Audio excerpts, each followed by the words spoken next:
আল্লাহর কাছে কোন মানুষ সবচেয়ে বেশি প্রিয়? আল্লাহ সবচেয়ে ভালোবাসেন কাকে? নবী করিম সাল্লাল্লাহু আলাইহি সাল্লাম বলেছেন, আহাব্বুন নাসি ইলাল্লাহি আনফাহুম লিন-নাস। আল্লাহর কাছে সবচেয়ে প্রিয় মানুষ সেই সকল মানুষ যারা সবচেয়ে বেশি মানুষের উপকারে আসে। সবচেয়ে বেশি মানুষ উপকার যারা করে তারা আল্লাহর কাছে সবচেয়ে বেশি প্রিয়। প্রিয় ভাইরা আমার, কোরআনে হাকিমে আল্লাহ রাব্বুল আলামিন বলেছেন, ইন্নাল্লাহা ইউহিব্বুল মুহসিনিন। আল্লাহ রাব্বুল আলামিন অন্যের প্রতি ইহসান এবং অনুগ্রহ যারা করে সে মানুষগুলোকে আল্লাহ রাব্বুল আলামিন ভালোবাসেন। একটি হাদিস আপনারা আমি বোধ করি সবাই শুনেছেন, সেটি হলো অনেক পূর্বেকার, কত শত কত হাজার বছর আগের ঘটনা, সেটা আল্লাহ ভালো জানেন। নবী সাল্লাল্লাহু আলাইহি ওয়াসাল্লাম বলেছেন যে অনেক পূর্বেকার একজন ব্যভিচারিণী নারী, যিনি সারা জীবন পাপের মধ্যে ডুবেছিলেন, পঙ্কিলতার মধ্যে ছিলেন, অপবিত্র জীবন যাপন করেছেন, একটি পিপাসার্ত কুকুরকে নিজের ওড়না ছেড়ে কুয়া থেকে পানি তুলে সেই ওড়না চিবিয়ে পানি পান করিয়েছেন। জাস্ট এই একটি কাজ আল্লাহ সুবহানাহু ওয়া তাআলাকে এত বেশি সন্তুষ্ট করে দিয়েছে যে আল্লাহ সুবহানাহু ওয়া তাআলা তার জীবনের সমস্ত পাপ, সব অন্যায়গুলোকে ক্ষমা করে দিয়ে আল্লাহ সুবহানাহু ওয়া তাআলা তাকে জান্নাতে দেওয়ার সিদ্ধান্ত গ্রহণ করেছেন।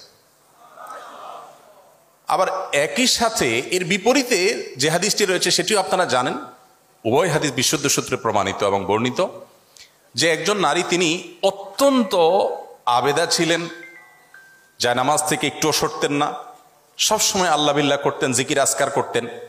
তার নামাজ এবং ইবাদতে ডিস্টার্ব করে একটা বিড়াল, সেই বিড়ালকে তিনি বেঁধে রেখেছেন, খাবার দেননি। আল্লাহ তাআলার কাছে এই কাজটি খুব খারাপ লেগেছে। আল্লাহ রাব্বুল আলামিন তাকে তার সমস্ত ইবাদত ক্যান্সেল করে দিয়ে, সবগুলোকে আল্লাহ রাব্বুল আলামিন বাতিল করে দিয়ে তাকে জাহান্নামের ফয়সালা করেছেন। প্রিয় ভাই সকল, মানুষের উপকার করবার যে ইবাদত, এই ইবাদতকে আমরা অনেক মুসলিম ঘরে জন্ম নেয়া মানুষরাও মনে করি এটা জাস্ট একটা সামাজিক একটা ভালো কাজ। এটা যে একটা ইবাদত, অনেক বড় ইবাদত, এটা আমরা অনেকে জানি না। ডক্টর খন্দকার আব্দুল্লাহ জাহাঙ্গীর রাহিমাহুল্লাহর নাম আপনারা অনেকে শুনেছেন, আপনারা অনেকে স্যারের সাথে পরিচিত আছেন। ইসলামী বিশ্ববিদ্যালয় কুষ্টিয়ার আল হাদিস ডিপার্টমেন্টের প্রফেসর ছিলেন। স্যারের একটি কথা আমি বিভিন্ন জায়গায় বলার চেষ্টা করি। স্যার বলতেন, আমি আমার এই ক্ষুদ্র জীবনে দেশে বিদেশে বিভিন্ন ইউনিভার্সিটিতে, বিভিন্ন শিক্ষা প্রতিষ্ঠানে কোরআন এবং হাদিসের উপরে উচ্চতর ডিগ্রি নিয়েছি। দীর্ঘদিন ইউনিভার্সিটিতে ছেলেদেরকে ইসলামিক সাবজেক্টের উপর শিক্ষকতা করেছি, অধ্যাপনা করেছি। ইসলামিক বিষয়ের উপরে বহু বই পুস্তক স্যার লিখেছেন, আপনারা জানেন, শত শত পৃষ্ঠার বই লিখেছেন, বাংলায় লিখেছেন, ইংরেজিতে লিখেছেন, বিভিন্ন ভাষায় স্যারের বই আছে।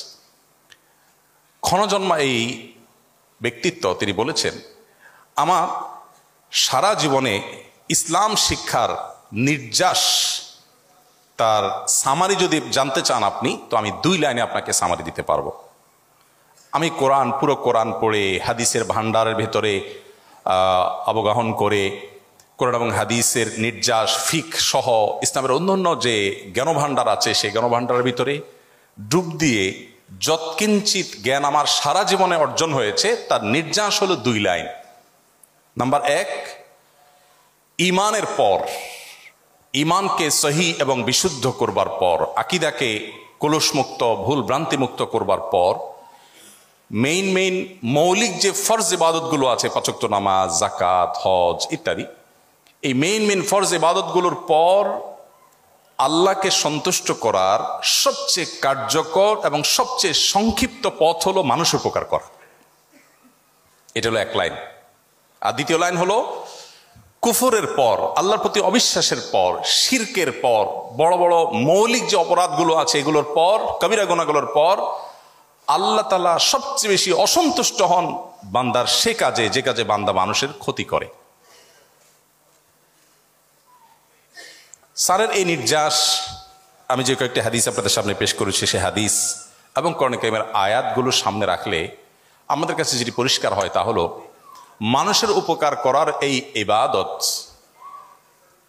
এটিকে আমাদের জীবনে বিশেষভাবে গুরুত্ব আরোপ করা উচিত। আমাদের প্রিয় নবী সাল্লাল্লাহু আলাইহি সাল্লাম, তিনি আল্লাহ রাব্বুল আলামিনের পক্ষ থেকে নবুয়ত এর দায়িত্ব বুঝে পাওয়ার আগে তিনি তার মক্কার জীবনে ছোটবেলা থেকে, শৈশব থেকে মানুষের উপকার করবার, মানব সেবা করবার জন্য চেষ্টা করতেন।